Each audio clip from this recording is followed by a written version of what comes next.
Defying Moses. In our last story, we saw the people of Israel grumble to God about food, and God made a point. Their constant complaining and ungrateful spirits drove Moses to the end of himself, and God appointed 70 men to relieve Moses of his burdens. In this story, we learn about jealousy rearing its ugly head in the hearts of Miriam, Moses' sister, and Aaron. The jealous hearts of Cain seek to strike once again, but God would not allow it, as inspired by the book of Numbers. Banterous whispers could be heard in the dead of night. Miriam, Moses' sister, and Aaron spoke silently, but with intensity. They gossiped, grumbled, and complained about their brother Moses marrying an Ethiopian.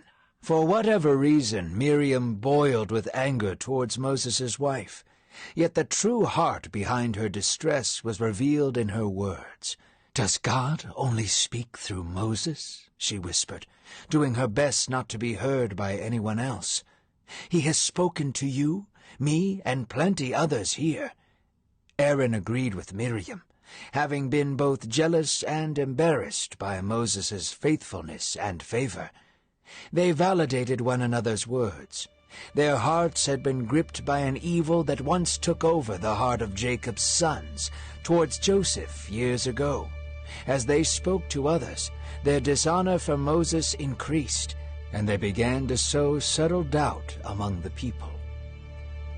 Though Miriam and Aaron were keeping a low profile, God could hear every word of it. Petty, childish. God looked upon Miriam and Aaron with disgust. He would not tolerate leaders driven by jealousy and contempt. Moses was a meek man. His humility often overshadowed his strength as a leader. Therefore, it was up to God to reprimand his siblings. As Miriam and Aaron were scheming amongst each other, a cloud of smoke descended upon the tent of meeting. The air shifted, and the warm breeze turned into a sharp and frigid wind. "Come out!" the Lord shouted.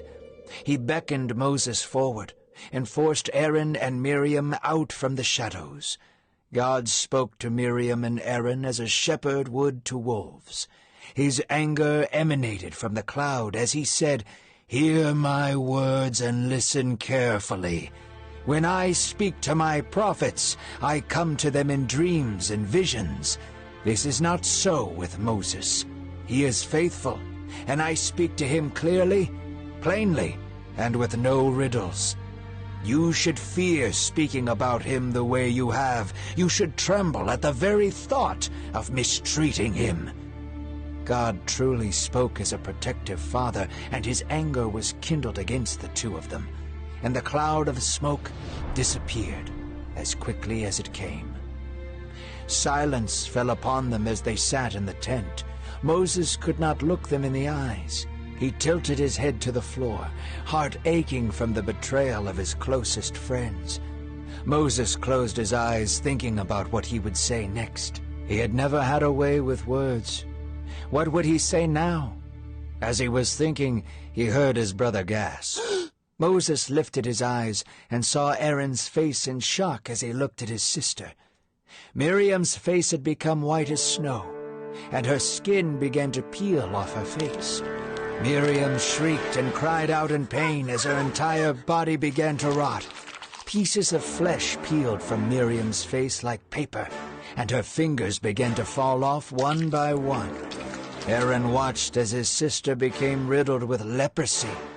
Unable to look any longer, he turned to Moses and shouted, "My Lord, do not punish us. Her flesh is half eaten away."